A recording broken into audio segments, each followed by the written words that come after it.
السلام علیکم۔ بسم اللہ الرحمن الرحیم۔ ان اللہ تواب الرحیم۔ بے شک اللہ بہت توبہ قبول کرنے والا مہربان ہے۔ اللہ تعالیٰ کو توبہ بہت پسند ہے اور اللہ کی رحمت سے کبھی مایوس نہیں ہونا چاہیے۔ توبہ کرنے والے اللہ تعالیٰ کو بہت پسند ہیں۔ سورہ زمر آیت نمبر 53 میں اللہ تعالیٰ ارشاد فرماتے ہیں: اعوذ باللہ من الشیطان الرجیم، بسم اللہ الرحمن الرحیم۔ قل یا عبادی الذین اسرفوا علی انفسہم لا تقنطوا من رحمت اللہ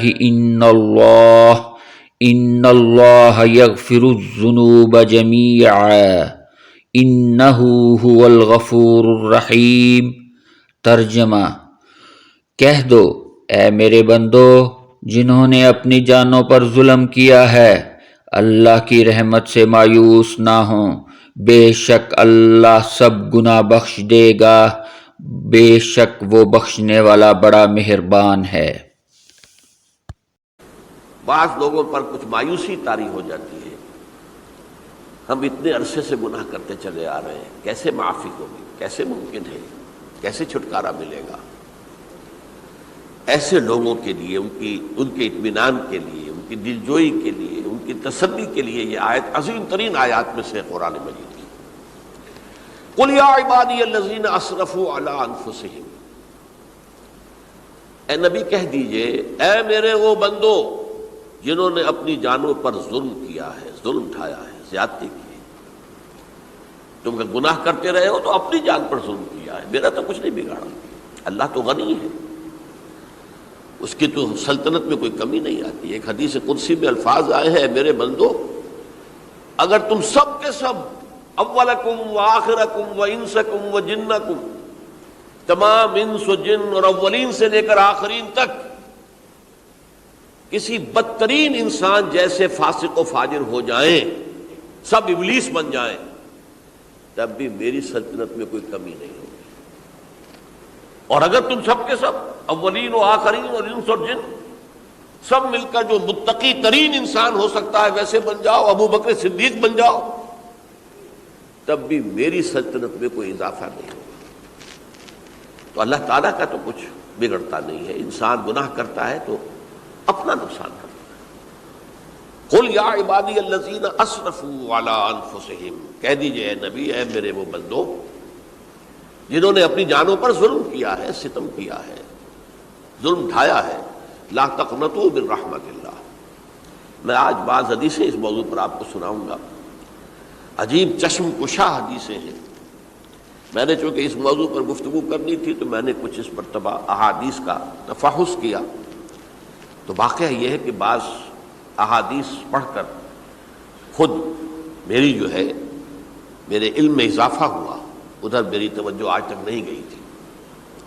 لا تقنطوا من رحمت اللہ، اللہ کی رحمت سے مایوس مت ہو۔ ان اللہ یغفر الذنوب جمیعا، اللہ تعالیٰ تمام کے تمام گناہ معاف کر دے گا۔ اللہ تعالیٰ کی قدرت ہے، اللہ کا اختیار ہے، اللہ کا فیصلہ ہے، لہذا مایوس نہ ہو، اصلاح کرو۔ احادیث تو میں بعد میں آپ کو سناؤں گا، اس سے پہلے اس کا فلسفہ سمجھ لیجئے اصل میں کیا ہے۔ دیکھیے، ایک ہے طبیعی اعمال، فزیکل، ان کا ہم دنیا میں اصول یہ دیکھتے ہیں کہ اس کے نتائج لازمی ہوتے ہیں اور ان سے چھٹکارا نہیں مل سکتا۔ آپ نے سنکھیا کھایا ہے تو مریں گے، چائے کھانے کے بعد آپ نے خودکشی کا ارادہ کیا، سنکھیا کھا لیا، اب چاہے آپ پر ندامت ہو، پشیمانی ہو، پریشانی ہو، توبہ کرے، آپ کو بچنے کا کوئی سوال نہیں، مرنا ہی مرنا۔ اتنا یہ کہ اللہ تعالیٰ جو ہے اپنی معجزانہ کسی قدرت سے اس عمل کا جو طبعی نتیجہ ہے اس کو نکلنے سے روک دے۔ آگ کی فطرت ہے کہ وہ جلاتی ہے، اللہ کے حکم کے تحت حضرت ابراہیم کو اس نے نہیں جلایا، یا نار کونی بردن وسلام علی ابراہیم. لیکن یہ ہمیشہ نہیں ہوتا، یہ تو ایک دفعہ ہو گیا بس. اللہ جب چاہے اب بھی کر سکتا ہے، لیکن یہ روز روز نہیں ہوتا. روز روز جو بھی فزیکل لاز ہیں وہ چل رہے ہیں. اگر وہ نہ چلے تو کوئی سائنس پاسبل ہی نہ ہو، کوئی ٹیکنالوجی ممکن ہی نہ ہو. یہ تو ان فزیکل کیمیکل لاز جو ہیں ان کا دوام ہے کہ جس کی وجہ سے یہ ساری سائنس اور ٹیکنالوجی اب کہاں سے کہاں پہنچ رہی ہے کہ عروج آدم خاکی سے انجم سہمے جاتے ہیں کہ یہ ٹوٹا ہوا تارا کہیں مہی کا عمل نہ بن جائے. تو یہ توبہ جو ہے فزیکل اعمال میں مفید نہیں ہے. چاہے آپ پر یہ احساس میں کیا کر بیٹھا، کیا میں نے کیا، کیوں میں نے کھا لیا، یہ سب کیا، تو اب اثر کرے. جو اخلاقی اعمال ہیں ان کا قانون یہ نہیں ہے. اخلاقی اعمال کے نتائج ختم ہو جاتے ہیں توبہ کے ساتھ. یہ ایک بہت بڑا قانون ہے، بہت بڑا قانون. ایسا نہیں ہے کہ کسی گناہ سے انسان کی فطرت میں کوئی ایسی مستقل کجی واقع ہو جائے کہ جس کی اصلاح کی کوئی صورت ہی نہ ہو. یہ نہیں ہے. بڑے سے بڑے گناہ، بڑے سے بڑے گناہ توبہ کرو، خلوص دل سے کرو. جو اس کے اصول ہیں، جو اس کے قواعد ہیں، جو اس کے ضوابط ہیں، جو اس کی شرائط ہیں، ان کو پورا کرو. تو بڑے سے بڑے اعمال، برے سے برے اعمال. میں حدیثیں آج آپ کو سناؤں گا، حیران کو. کیونکہ عام طور پر یہی ہوتا ہے کہ مواعظ میں چونکہ لوگوں کو اصلاح کی ترغیب دلانی ہوتی ہے تو وہ جو انذار کا پہلو ہے اسے زیادہ نمایاں کیا جاتا ہے. اللہ کی طرف سے شدید ذو انتقام، اللہ انتقام لینے والا ہے، اللہ سزا دینے والا ہے. لیکن یہ دوسرا پہلو جو ہے وہ بھی اپنی جگہ پر بہت اہمیت کا حامل ہے کہ طبیعی اعمال کے نتائج اور عواقب اور اخلاقی اعمال کے نتائج و عواقب یہ ایک جیسے نہیں ہیں. اب اس معاملے میں تاریخ مذاہب عالم میں جو بہت بڑی غلطی ہوئی، بہت بڑی غلطی ہوئی، بہت بڑی غلطی ہوئی. تورات میں حضرت آدم اور حوا علیہ السلام سے جو غلطی اور خطا ہو گئی تھی، آپ اندازہ کیجئے کیا مقام اللہ نے عطا کیا تھا. سارے فرشتوں کو ان کے سامنے سجدہ کروا دیا تھا اور ایک ہی حکم تو دیا تھا نا کہ اس درخت کے قریب نہ جانا. اور تو ابھی کوئی شریعت نہیں تھی، کوئی لمبے چوڑے احکام نہیں تھے. کھاؤ جہاں سے چاہو، اس ایک درخت کے پیچھے پاس نہ جانا. وَلَا تَقْرَبَا هَٰذِهِ الشَّجَرَةَ فَتَكُونَا مِنَ الظَّالِمِينَ. اور وہی کام کر بیٹھے حضرت آدم اور حضرت حوا علیہ السلام. کتنا بڑا گناہ، کتنا بڑا گناہ، کتنا بڑا گناہ. لیکن قرآن نے وضاحت کر دی کہ آدم نے توبہ کی، اللہ نے معاف کر دیا. اللہ تعالیٰ سے کلمات سیکھے. ندامت دل میں پیدا ہو گئی حضرت آدم کو، لیکن الفاظ نہیں تھے. کن الفاظ میں اللہ سے معافی مانگوں، مجھ سے خطا ہو گئی، بہت بڑی غلطی ہو گئی. وہ الفاظ بھی اللہ نے سکھائے. فَتَلَقَّىٰ آدَمُ مِن رَبِّهِ كَلِمَاتٍ. یہ ہے جس میں کہ وہ علامہ اقبال کا ایک شعر ہے ان کے نوجوانی کے دور کا، جس پر میں بھول رہا ہوں کہ داغ دہلوی تھے یا کوئی اور تھے کہ جنہوں نے علامہ سے کہا تھا میاں اس عمر میں اور یہ شعر. اس بڑی محفل میں بات آئی تھی کہ موتی سمجھ کے شان کریمی نے چن لیے قطرے جو تھے میرے عرق انفعال کے. انفعال کہتے ہیں عربی میں پشیمانی، شرمندگی. اور عام طور پر جب کسی انسان پر پشیمانی اور شرمندگی طاری ہوتی ہے تو پیشانی جو ہے اس پر کچھ پسینہ سا آتا ہے. تو قطرے جو تھے میرے عرق انفعال کے موتی سمجھ کے شان کریمی نے چن لیے. اللہ کی نگاہ میں ان کی اتنی قیمت، ان کی اتنی وقت میرے بندے نے پشیمانی اختیار کی ہے اپنے اس غلط کام کے اوپر، اسے رنج اور افسوس ہو رہا ہے. تو اللہ کی نگاہ میں اس کی یہ عظمت ہے، یہ قدرت ہے. تو اللہ تعالیٰ نے جب حضرت آدم کے دل میں وہ پشیمانی پیدا ہو گئی تو الفاظ نہیں تھے. کن الفاظ میں؟ ہم کہتے ہیں نا کہ مجھے سمجھ نہیں آ رہا کہ میں کس منہ سے آپ سے بات کروں، میری یہ حیثیت نہیں ہے، میں کن الفاظ میں اپنی جو ہے خطا کا اعتراف کرو. تو اللہ نے وہ کلمات خود سکھا دیے. فتلقى آدم من ربه کلمات فتاب علیہ انہ هو التواب الرحیم. یہ چیز کہیں تورات جب دوبارہ مرتب ہوئی ہے تو وہ نکل گئی، اس میں رہ گئی، باقی اس میں شامل نہیں ہوئی. یہ تاریخی اعتبار سے جان لیجئے، تورات جو ہے وہ آج سے 2500 بلکہ 2600 برس قبل سے دنیا سے غائب ہے. یہ تورات کا جو نسخہ تھا یروشلم میں 587 قبل مسیح میں جب نبوکدنضر نے، شاید آج کل آپ دیکھ رہے ہوں یہ عراق کی جنگ میں عراق کے جو خاص ڈویژنز ہیں عراقیوں کے ریپبلکن گارڈز کے، ان میں سے ایک کا نام جو ہے وہ نبوکدنضر ڈویژن ہے، ایک کا حمورابی ڈویژن ہے. حمورابی جو ہے عراق کا بہت پرانا بادشاہ تھا اور تاریخ انسانی میں سب سے پہلا قانون اس نے مرتب کیا تھا.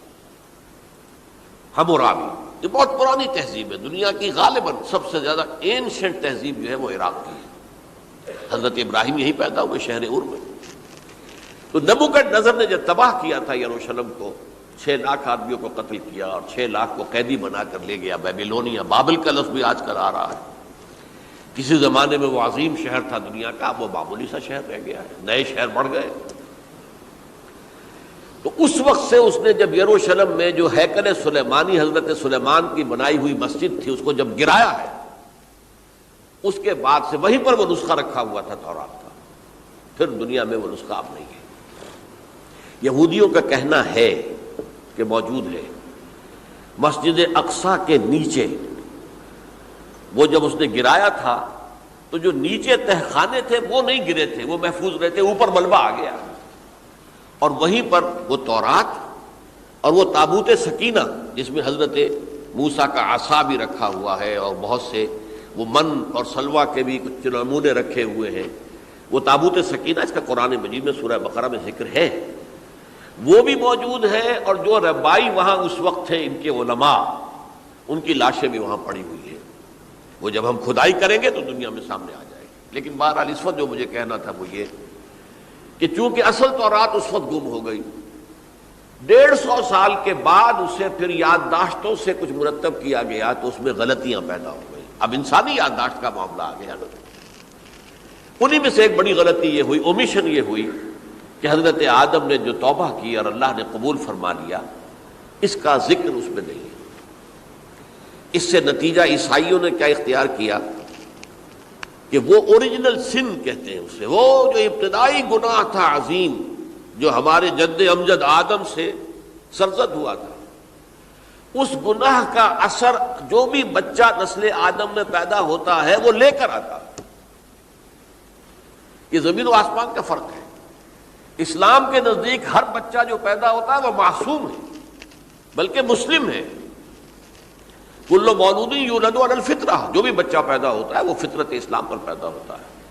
فابواہ یحودانہ او یمجسانہ او ینصرانہ، یہ تو والدین ہیں اس کے جو اسے مجوسی یا عیسائی یا یہودی بنا لیتے ہیں، ورنہ وہ تو مسلمان ہوتا ہے، فطرت کی کلین سلیٹ لے کر آتا ہے.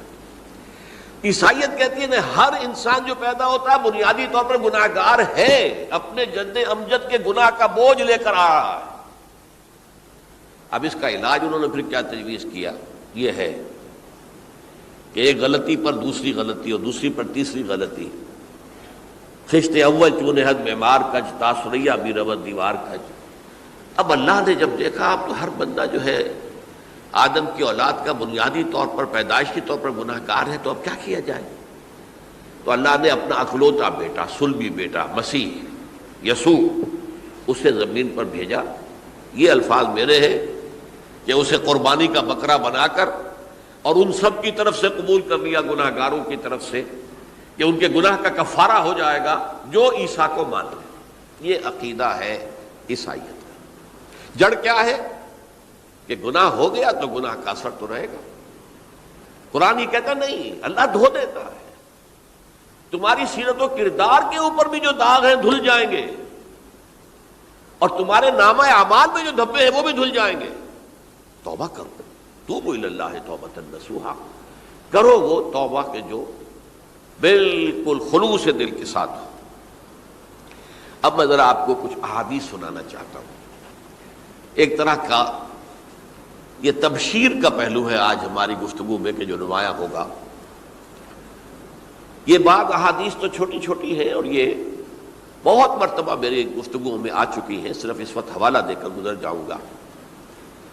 یہ ترمذی اور ابن ماجہ میں حضرت انس ابن مالک رضی اللہ تعالی عنہ سے روایت ہے، حضور نے فرمایا کل بنی آدم خطاؤون وخیر الخطائین التوابون. تمام بنی آدم خطا کار ہیں، خطا کار بھی نہیں، بہت خطا کار ہیں، بہت خطا کار ہیں. لیکن ان خطا کاروں میں بہتر لوگ وہ ہیں کہ جو خوب توبہ کرتے ہیں. غلطی ہو گئی توبہ کر لو. اور ایک اور حدیث میں آپ کو بتاؤں گا کہ یہ نہیں ہے کہ پھر کبھی وہ غلطی نہ ہو، اس وقت آپ یہ لگا لیں اپنے اوپر یہ کام میں نے نہیں کرنا، اور ایک دفعہ وہ کام چھوڑ دیں تو توبہ ہو گئی. پھر اگر کچھ عرصے کے بعد پھر کہیں آپ جذبات کی رو میں بہہ گئے، پھر کہیں کوئی برے اثرات جو ہے وہ پڑے، پھر غلطی، کوئی بات نہیں، پھر توبہ کرو. پھر ہو گیا پھر توبہ کرو. تواب اسی لیے کہا بار بار بار بار بار بار توبہ کرنے والے. تو کل بنی آدم خطاؤون وخیر الخطائین التوابون.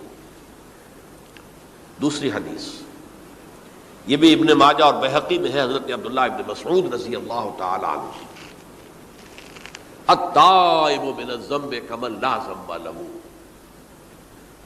گناہ سے توبہ کرنے والا ایسے ہے جیسے اس نے کبھی گناہ کیا ہی نہیں. دھل جاتی ہے، تختی دھل گئی، بچے نے تختی لکھی تھی اس کو دھو دیا، ختم ہو گئی. ایک حدیث تو پڑھ کر میں بھی چونکا. یہ اصل میں اسلوب ہے بیان کا، بتانے کے لیے کہ تمہارے دلوں کے اندر مایوسی کا غلبہ نہ ہو جائے. مایوس اصل میں جو ہے مایوسی یہ ابلیسیت ہے، نوٹ کر لیجئے اس کو. مایوسی ابلیسیت کا عکس ہے. مبلس کہتے کسے جو مایوس ہو گیا؟ ابلیس سب سے بڑھ کر مایوس جو ہے وہ ابلیس ہے. اسے معلوم میرا چھٹکارا تو نہیں ہے، لہذا میں جتنوں کو اپنے ساتھ لے کر جہنم میں جھونک دوں یہی میری کمائی ہے، میں نے تو بچنا نہیں. تو ابلیس کہتی ہے اس کو جو انتہائی مایوس، مبلس، جو رحمت خدا بندی سے مایوس ہو چکا. اب اس کو دور کرنے کے لیے حدیث سنیے، اور یہ حدیث مسلم شریف کی ہے، صحیحین کے اندر، حضرت ابو ہریرہ سے. حضور فرماتے ہیں والذی نفسی بیدہ، قسم ہے اس ذات کی جس کے ہاتھ میں میری جان ہے، لو لم تذنبوا، اگر تم لوگ گناہ نہ کرتے، لذهب اللہ بکم، تو اللہ تعالیٰ تمہیں لے جاتا کہیں اور، وَلَجَاءَ بِقَوْمٍ يُذْنِبُونَ، اور پھر کسی ایسی مخلوق کو پیدا کرتا ہے جو گناہ کرتے، فَيَسْتَغْفِرُوا اللَّهَ، اور پھر وہ اللہ سے استغفار کرتے اور توبہ کرتے، فَيَغْفِرُ لَهُمْ، اور اللہ تعالیٰ انہیں معاف کر دیتا. تو میں نے عرض کیا کہ یہ بعض چیزیں ہوتی ہیں کہ جن کا واقع سے کوئی تعلق نہیں ہوتا، لیکن ایک زور بیان کے لیے، ایک بات کو ایمفیسائز کرنے کے لیے، جیسے قرآن مجید میں آتا ہے اے نبی کہہ دو ان کان للرحمن ولد فانا اول العابدین، اگر اللہ کا کوئی بیٹا ہو تو میں سب سے پہلے میں اس کو پوجوں گا. جب میں اللہ کو پوجتا ہوں تو اللہ کا اگر کوئی بیٹا ہوتا تو کیا میں اسے نہ پوچھتا؟ لیکن نہیں ہے. اب یہ نہیں ہے، نفی کے لیے زور دیا کہ اگر اللہ کا کوئی بیٹا ہوتا، لو کان للرحمن ولد فانا اول العابدین. اسی طرح یہ ہے کہ اگر انسان گناہ نہ کرتے اور گناہ کے بعد توبہ کر کے اللہ تعالیٰ کی شان غفاری کا ظہور نہ ہوتا. یہ بھی ایک عجیب فلسفے کی بات ہے، اللہ نے یہ کائنات کیوں پیدا کی؟ قرآن مجید میں اس کو براہ راست ایڈریس نہیں کیا گیا اس مسئلے کو، میرے علم کی حد تک. ہو سکتا ہے کہیں بہت خفی انداز میں ہو اور ابھی تک میری نگاہ سے بھی جو ہے وہ چھپا رہ گیا، ہو سکتا ہے. قرآن مجید کے غامض نکات ایسے ہو سکتے ہیں. کوئی شخص، میں تو کہتا ہوں کہ اگر کوئی شخص کہتا ہے، میرے بارے میں ایک عالم دین نے کہہ دیا تھا کہ اسے قرآن پر بڑا عبور حاصل ہے، تو میں نے انہیں پیغام پہنچایا، جن صاحب نے مجھے ان کا یہ جملہ سنایا تھا کہ آپ نے قرآن کی توہین کی ہے. قرآن پر عبور کسی انسان کو نہیں ہو سکتا۔ عبور کا مفہوم کیا ہے؟ دریا کے دو کنارے ہیں، آپ اس کنارے سے اس کنارے چلے گئے تو آپ نے عبور کیا دریا۔ قرآن کے کنارے ہیں ہی نہیں، لا پیدا کنار۔ لہذا یہ کہہ دینا کسی کے بارے میں کہ قرآن مجید، اب انہوں نے تو ایک طرح سے میری تعریف کی تھی، میرے ایک ساتھی سے جملہ کہا تھا، ان کے وہ عزیز تھے، تو گویا کہ وہ جو میری تنظیم میں تھے ان کو خوش کرنے کے لیے کہہ دیا ہو یا جو بھی ہو، ان کے دلی جذبات ہو سکتا ہے کہ میں نے کہا انہیں یہ میرا پیغام پہنچا دیجیے، آپ نے قرآن کی توہین کی ہے۔ قرآن پر عبور کسے ہو سکتا ہے؟ نہ معلوم کتنے مقامات ہیں کہ جہاں امام راضی بھی کھڑے ہوئے ایسے نظر آتے ہیں دہشت زدہ، اعلم ان ھذا المقام مقام غامض مہیب عمیق، ہوشیار کے رہ بردم تیغست قدم رہا، ہوشیار ہو جاؤ، یہ بڑا خطرناک مقام ہے، بہت مشکل مقام ہے، اس کے تہ تک پہنچنا کسی کے لیے ممکن نہیں ہے۔ سورہ حدید کی آیت هو الاول والآخر والظاہر والباطن پر یہ الفاظ ہیں جو امام راضی نے لکھے۔ تو اس لیے میں آپ سے عرض کر رہا ہوں کہ یہ کہنے کا انداز ہے، والذی نفسی بیدہ لو لم تذنبوا، اس ہستی کی قسم جس کے ہاتھ میں میری جان ہے، اگر تم گناہ نہ کرتے، تو میں عرض کر رہا تھا تو اللہ کی شان غفاری کیسے ظاہر ہوتی؟ اللہ نے کائنات کیوں پیدا کی؟ کنت کنزا مخفیا فاحببت ان اعرف فخلقت الخلق۔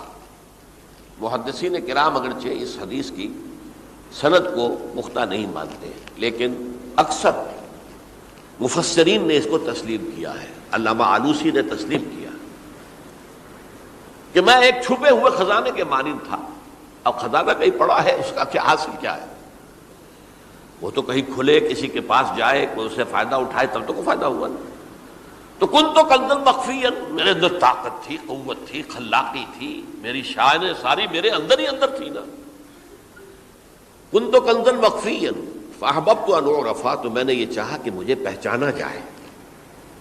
فخلقت الخلق، تو میں نے خلق کی تخلیق کی ہے، اب مجھے پہچانو اس کائنات کے ذریعے سے، یہ میری تخلیق ہے، آؤ دیکھو۔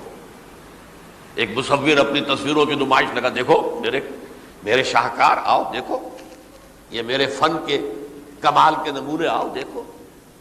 تو یہ ہے سب، دیکھو زمین آسمان، ان فی خلق السماوات والارض واختلاف اللیل والنہار والفلک التی تجری فی البحر بما ینفع الناس وما انزل اللہ من السماء من ماء فاحیا بہ الارض من بعد موتہا۔ یہ ساری آیات ہیں، غور کرو۔ اور اسی لیے انسان کو پیدا کیا جس میں یہ فیکلٹی آف اپریسیشن، اللہ کے حسن و جمال و کمال کو پہچاننے کی صلاحیت ہے۔ ورنہ ظاہر بات ہے کہ یہ جمادات کیا پہچانیں گے اللہ کو، یہ پہاڑ کیا پہچانے گا اللہ کو؟ اللہ کو پہچاننے کی صلاحیت انسان میں ہے۔ تو یہ چونکہ ایک فلسفہ ہے باقاعدہ کہ اللہ نے تعالیٰ، اسی سے میں کہہ رہا ہوں اگر گناہ نہ ہوتا اور پھر توبہ نہ ہوتی اور میں اس کو معاف نہ کرتا تو میری شان غفاری کا ظہور کیسے ہوتا؟ میری شان ہے نا، غفار بھی ہوں، ستار بھی ہوں، اس کا ظہور کیسے ہوتا؟ تو والذی نفسی بیدہ لو لم تذنبوا لذهب اللہ بکم ولجاء بقوم یذنبون فیستغفر اللہ فیغفر لهم۔ اگر تم لوگ گناہ نہ کرتے تو اللہ تمہیں ختم کر کے کوئی اور ایسی مخلوق پیدا کرتا کہ جو گناہ کرے اور پھر وہ توبہ کرے اور اللہ اسے معاف کرے۔ اسی سے ملتی جلتی ایک حدیث ہے، یہ امام احمد اور امام بہقی لائے ہیں، اور اس کے راوی حضرت علی ہے رضی اللہ تعالی عنہ۔ ان اللہ یحب العبد المؤمن المفتن التواب، اللہ تعالیٰ کو بہت محبت ہے، یحب۔ اب دیکھیے ایک طرف وہ آیات ذہن میں لائیے، اللہ تعالیٰ کن سے محبت کرتا ہے؟ واللہ یحب المحسنین، یا وہ لوگ ان اللہ یحب الذین یقاتلون فی سبیلہ صفا کانہم بنیان مرصوص، اللہ محبت کرتا ہے اپنے ان بندوں سے جو اس کی راہ میں جنگ کرتے ہیں صفے باندھ کر، گویا سیسا پلائی ہوئی دیوار ہے۔ یہ ہے مثبت کام، نیک کام، محسنین، اللہ کی راہ میں قتال کرنے والے۔ یہاں اس کے برعکس کہا جا رہا ہے ان اللہ یحب، اللہ تعالیٰ محبت کرتا ہے اپنے اس بندے سے، العبد المومن، جو مومن ہو۔ اس کی ایک اور بڑی پیاری حدیث آئے گی، المفتن التواب، جو بہت فتنوں میں مبتلا ہو جاتا ہو اور پھر بہت توبہ کرتا ہو، مفتن التواب، لیکن ساتھ ہی پلٹتا ہو، رجوع کرتا ہو، پھر اللہ کے حضور میں حاضر ہوتا ہو، پھر معافی مانگتا ہو۔ اللہ تعالیٰ کو اپنا ایسا بندہ بہت پسند ہے۔ اب میں